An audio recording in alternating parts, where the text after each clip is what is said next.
Abononi në kanalin ton duke bërë subscribe dhe shtypni zilen për video tona të reja. 58 vjeçari jep fundjetës në Berat dhe i lë letër bashkëshortës para aktit.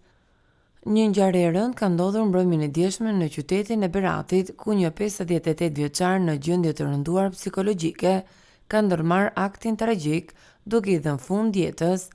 Burimet për mediat bëjnë me dije se 58 vjeçari, i identifikuar si Ylli Reka, është gjetur i vetvarur në një nga dhomat e shtëpisë së tij në lagjen 13 shtatori.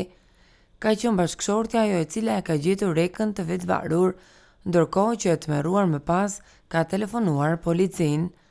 Mësohet se burri 58 vjeçar, para se të ndërmerrte aktin, i ka lënë një letër bashkëshortës së tij, ku dhe i kërkonte falje, por duke qenë një sëmurë dhe drejt paralizimit të plot, ai me sëreshtave i ka shkruar se nuk donte që t'i bëjë barr askujt.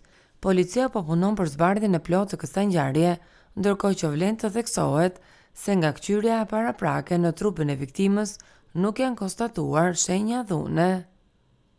Për më shumë, klikoni në video tona të reja.